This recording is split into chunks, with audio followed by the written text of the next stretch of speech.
Jai Shri Ram. So students, today we have a chapter number 15. The name of the chapter is the Paradise of Children. बच्चों का स्वर्ग. अब ये story बहुत thousands of years ago की है, जब गॉड क्या करता है कि एक बच्चे को पृथ्वी पर भेजता है, अर्थ पे भेजता है, और उस बच्चे का नाम होता है एपिमेथियस. वो एपिमेथियस पूरे अर्थ में एक अकेला चिल्ड्रन होता है, तो उसकी लोनलीनेस, अकेलेपन वो फील ना करे, इसलिए एक और चिल्ड्रन को भेजता है. उसका नाम है पेंडोरा. अब पेंडोरा एक लिटिल गर्ल है, क्यूरियोसिटी वाली गर्ल है, नई नई चीजों को जानने के लिए थोड़ी क्यूरियस रहती है, वैसी गर्ल है. वो दोनों एक छोटे से कॉटेज में रहते हैं और उस कॉटेज में एक कमरे में एक बॉक्स, बड़ा सा बॉक्स रखा हुआ है. अब पेंडोरा एपिमेथियस से पूछती है कि ये बॉक्स में क्या है. तो एपिमेथियस रिप्लाई करता है कि ये बॉक्स में मुझे भी नहीं पता क्या है, और बी अ गुड गर्ल, तुम अच्छी गर्ल बनो और तुम भी मत पूछो कि इस बॉक्स में क्या है. हमें ये बॉक्स खोलने की परमिशन नहीं है. फिर ये स्टोरी बहुत थाउजेंड्स ऑफ इयर्स अगो की है. तो आज का वर्ल्ड और उस टाइम का वर्ल्ड बहुत डिफरेंट था. आज के वर्ल्ड में डेंजर, ट्रबल, मिस्ट्रीज, ये सारी सॉरो, ये सारी चीजें हैं. पर उस टाइम में नहीं कोई डेंजर था, कोई ट्रबल नहीं था, कोई मिस्ट्री नहीं थी, कोई भी टाइप का कह सकते हैं कि दुख नहीं था. उस टाइम पे ऐसा था, सिर्फ फन ही था. तो उस टाइम पे ना तो हमें फूड की और ड्रिंक्स की चिंता करनी पड़ती थी कि अगर कोई भी खाना हो तो पेट से तोड़ के खा लिया. पानी की कोई कमी नहीं थी. और सबसे अच्छी बात जो बच्चों को लगती है, पढ़ाई नहीं थी उस टाइम पे. इस टाइम पे तो बहुत पढ़ाई है, उस टाइम पे बिल्कुल पढ़ाई नहीं थी. कोई भी लेबर वर्क नहीं था, बच्चों से जबरदस्ती नहीं थी. उस टाइम पे तो सिर्फ खेलना और खाना, बस दो ही काम हो रहे थे. तो फिर क्या होता है कि एक टाइम एपिमेथियस फिक्स और ग्रेप्स कलेक्ट करने के लिए बाहर जाता है और घर पे अकेली होती है पेंडोरा.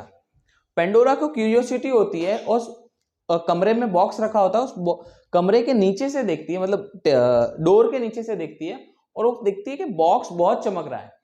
बॉक्स इतना चमक रहा है कि उस बॉक्स में वो अपना फेस भी देख सक रही है. उस बॉक्स के जो किनारे है वो एकदम कर्व्ड एज है, इतना अच्छे एज है, ठीक है, एकदम अच्छी क्राफ्टमैनशिप का नजारा हमें देखने को मिल रहा है. उसके बाद क्या होता है, उसको ऐसा लगता है कि वो बॉक्स उस पेंडोरा को बुला रहा है कि तू चिंता क्यों कर रही है, मुझे एक बार खोल के तो देख, मुझे एक बार खोल के देख, मैं बहुत अच्छी चीज हूं. तू उस एपिमेथियस की तरह पागल मत बन, तू उससे समझदार भी है और तू उससे 10 टाइम्स मोर हिम्मत वाली भी है. तू मुझे खोल के देख, मैं जरूर अंदर से कुछ अच्छा ही निकलेगा. बॉक्स के पास जाती है और बॉक्स इतना बड़ा और इतना हैवी है कि छोटी सी बच्ची उस बॉक्स को नहीं उठा पाती. वो देखती है कि उसमें गांठ मारी हुई है, सोने की गांठ मारी हुई है, और इस तरीके से गांठ मारी हुई कि वो खोलना बहुत मुश्किल है. बहुत स्ट्रेंज थिंग, वो इस चैप्टर में लिखा भी हुआ है कि इसी स्ट्रेंज थिंग पेंडोरा ने आज तक नहीं देखी. गांठ खोलने की कोशिश करती है, नहीं खुलती, पर एट द एंड वो गांठ खोलने में सक्सेसफुल हो जाती है. गांठ खुल जाती है. जो थोड़ा सा दरवाजा खोल के देखती है, अगर थोड़ा सा बॉक्स खुलता है, उसके अंदर से ब्लैक क्लाउड निकलते हैं, थंडर क्लाउड निकलते हैं, और सब जगह अंधेरा फैला देते हैं. सब जगह अंधेरा फैला देते हैं और उसको कुछ दिखना बंद हो जाता है. और अंदर से बहुत सारे इंसेक्ट, छोटे छोटे छोटे छोटे मॉन्स्टर, जिनकी टेल पर इतने बड़े बड़े कांटे हैं, वो दिखने लग जाते हैं. और बाहर दरवाजे से आवाज आती है एपिमेथियस की कि मुझे किसी ने काट लिया है, क्योंकि वो सही से किसी को देख पा रही नहीं है. बहुत सारे इंसेक्ट्स है जो आजू बाजू घूम रहे हैं, बहुत सारे क्लाउड है जो सब जगह फैले हुए हैं, सब जगह अंधेरा अंधेरा फैला हुआ है, सब जगह अंधेरा अंधेरा फैला हुआ है. उसके तो क्यों मन स्टार्ट करवा रहा हूं. अब सब जगह से अंधेरा हो गया सब जगह, और बाहर से एक आवाज आती है, आई एम स्टंग, मतलब एपिमेथियस को किसी ने काट लिया है. क्योंकि बहुत सारे इंसेक्ट्स थे, अंदर से बहुत सारे बैट्स निकले थे, चमगादड़ निकले थे, अलग अलग इंसेक्ट, छोटे छोटे मॉन्स्टर निकले थे, जिनकी बहुत बड़ी बड़ी टेल थी और बहुत बड़े बड़े कांटे भी थे. और पेंडोरा के भी सर पे, फोरहेड पे एक बड़ा सा मॉन्स्टर, लिटिल मॉन्स्टर बैठा होता है और उसको काटने ही वाला होता है कि एपिमेथियस आके उसको छुड़ा देता है. उसके बाद बॉक्स को वो किसी तरह से बंद कर देते हैं.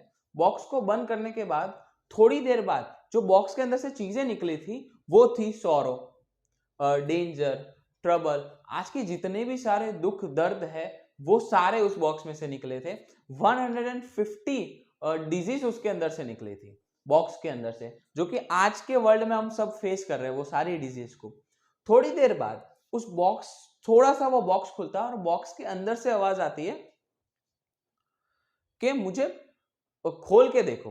तो पेंडोरा देखती है कि अंदर से कौन बोल रहा है।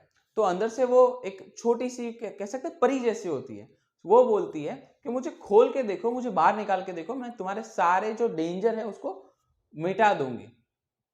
तो पेंडोरा बोलती है कि हमने पहले से ही ऐसी मुसीबत मोल ले ली है, अब हम आगे मोल नहीं ले सकते। तो वो वापस से रिक्वेस्ट करती है कि एक बार मुझे बाहर निकाल के देखो। उसकी आवाज सुन के पेंडोरा को अच्छा लगता है और पेंडोरा करती है कि उस बॉक्स को खोलती है और उस बॉक्स के अंदर से एक, बोल सकते हैं एंजल और परी, वो बाहर आती है। उस परी का नाम होता है होप, जिसको हम हिंदी में बोलते हैं आशा। और वो परी बाहर आती है और जहां जहां पे, जैसे अगर एपिमेथियस को फिंगर पे काटा था तो फिंगर पे बैठती है और उसका जो दर्द है वो ठीक हो जाता है। फिर पेंडोरा को फोरहेड पे उसने काटा था तो पेंडोरा के फोरहेड पे किस करती है और उस पेंडोरा के फोरहेड पे दर्द गायब हो जाता है। तो पेंडोरा और एपिमेथियस उस होप को रिक्वेस्ट करते हैं कि तुम इतनी अच्छी हो कि तुम लाइफ टाइम तक हमारे साथ ही रहो। तो होप बोलती है कि मैं लाइफ टाइम तक तुम्हारे साथ रहूंगी, जब तक तुम जिंदा हो तब तक मैं तुम्हारे साथ रहूंगी। तो होप, आशा, वो हमें क्या बताती है? वो हमें बताती है कि इस दुनिया में जितने भी दर्द, पीड़ा, डेंजर, ट्रबल, मिसरी, सौरो, दुख, डिजीज जितने भी हो, अगर हमारे पास होप है तो हम उस सब से लड़ सकते हैं, उस सब से जीत हासिल कर सकते हैं। तो होप होना बहुत जरूरी है, हमारे सबके लाइफ में होप होना जरूरी है। अगर हमारे जिंदगी में से आशा नहीं रहेगी ना तो हमारी जिंदगी का वो मजा नहीं रहेगा। तो होप होना बहुत जरूरी है। थैंक्स। अगर